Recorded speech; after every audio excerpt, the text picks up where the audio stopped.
Jerry and Joan thought they had troubles enough when they were forced to go with the Euclidean submarine to capture Johnson's boat and bring it to the Magic Island.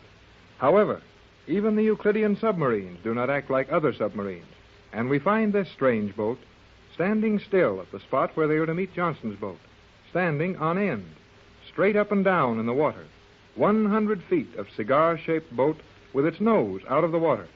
Jerry and Joan are huddled in the tiny forward control section with the woman commander and the Euclidean engineer as Johnson's boat bears down on them.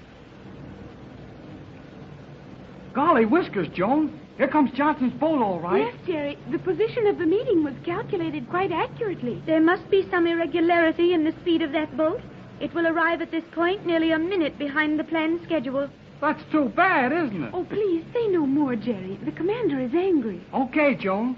Boy, look at that boat come. What do the indicators make his speed, SE1? Exactly 35 knots per hour. Decimal 583 knots per minute. Excellent. His distance? 1,000 yards. 1,000 yards, approximately half a knot. He should lay to here within the next 65 seconds. That verifies my reading exactly. Very well. You may go below. Stand by to stabilize as we board. I want this microphone directly connected to the amplifying speaker. Very good. We'll stand by to stabilize. Are you ready, SE1? Ready. Stabilizer gyrating. Amplifier ready. To the Johnson cruiser, cut your engines. Stand by.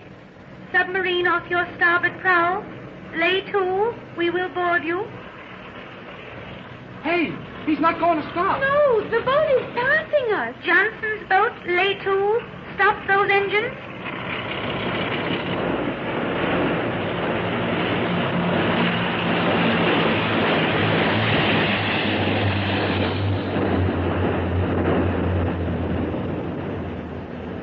I didn't see a soul on board but the man at the wheel. This will mean terrible trouble, Jerry. SE1, look sharp. Ready, Commander.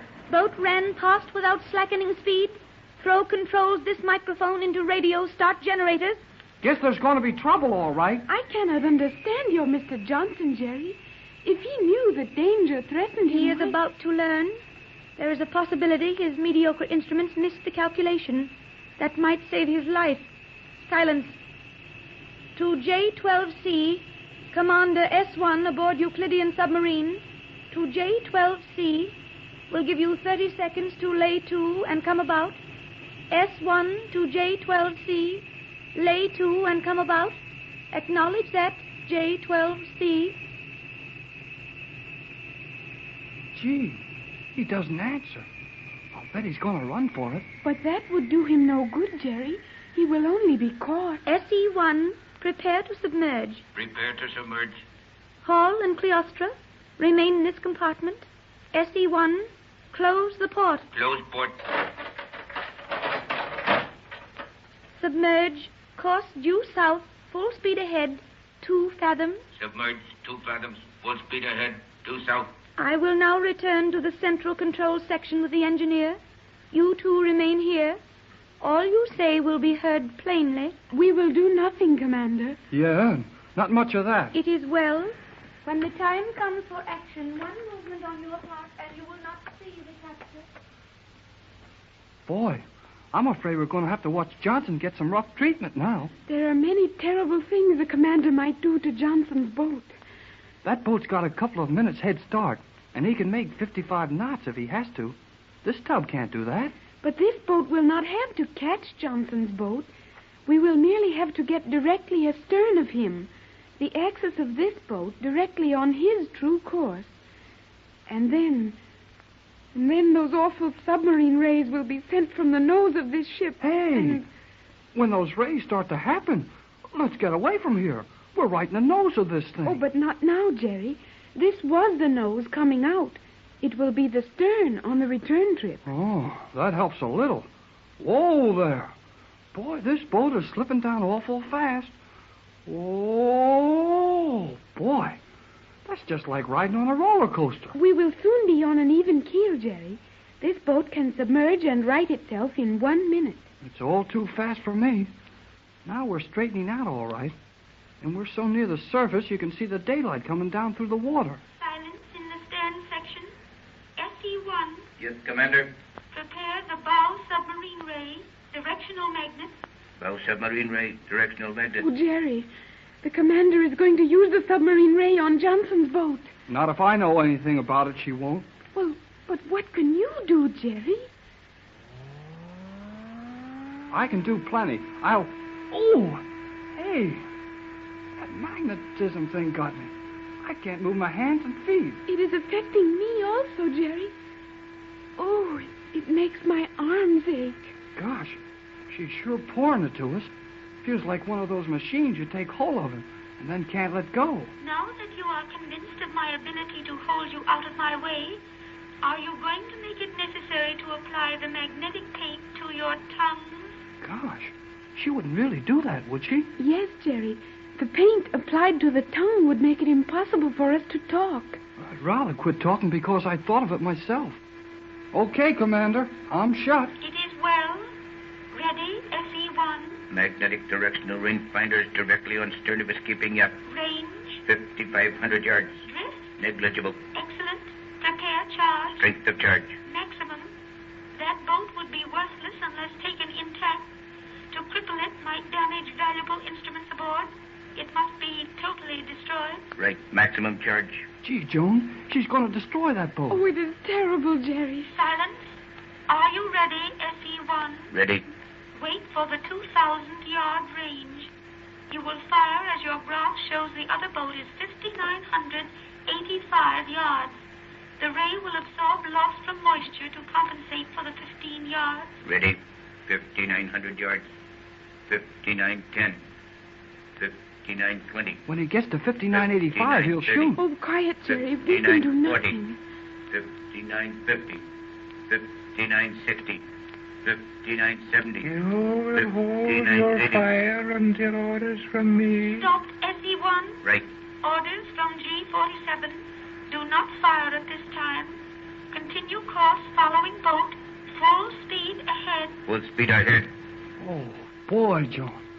That's good luck. I feel better. It is wonderful, Jerry.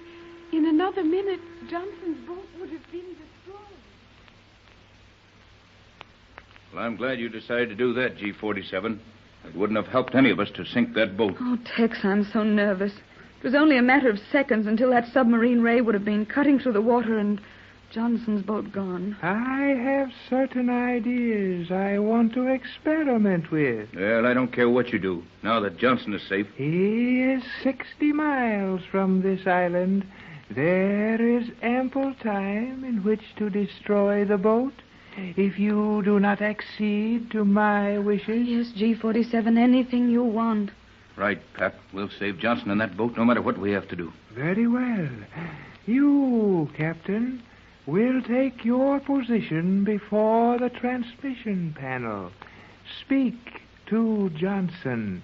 Ask him why he did not lay to for the submarine.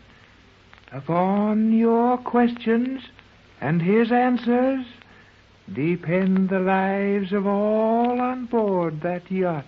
Go ahead, Tex, and don't antagonize G-47. I'll do my best. Do you want me to use the yacht call? No, it is no longer necessary. Johnson has realized by this time that your yacht is powerless. Use my signature. Johnson's going to have a nightmare over this. Well, here goes. J-12C, Bradford to Johnson on J-12C. Hello, J-12. Hello. I wonder if he'll be listening, Tex. He may not be near the set now. He'll be doing nothing but listening. He'll be looking to us for an explanation as to why Jerry invited him to run into a submarine boarding party.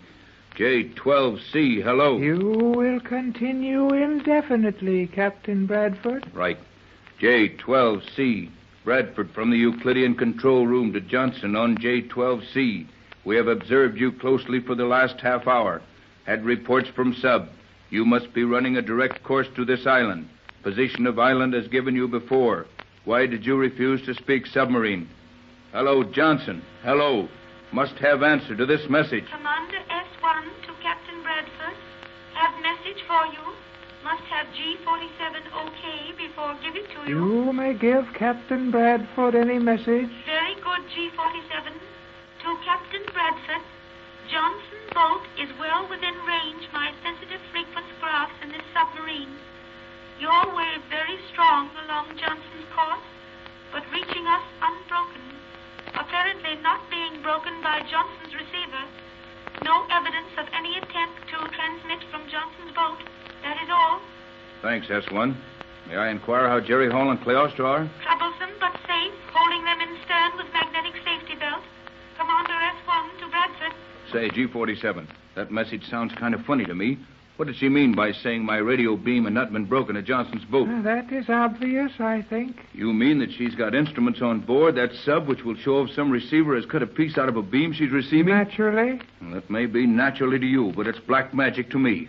I didn't know a radio wave lost such an amount of intensity by individual reception that it could be detected on another receiver. I'm afraid we know very little about Euclidia, Tex. Yes, I'm sure of it. But that little one last beats me. Like the farmer who wouldn't put up 2 windmills because there wasn't wind enough for both of them. He might have utilized your idle talk for the other one. Sorry, G47, but what can I do of any value Continue trying to raise Johnson. I will give you 300 seconds in which to speak him. Then I will order the destruction of his boat. Oh, Tex, 5 minutes. What can you do? Just keep trying. One thing's sure. If Johnson has his receiver open, he'll hear all our conversation in this room.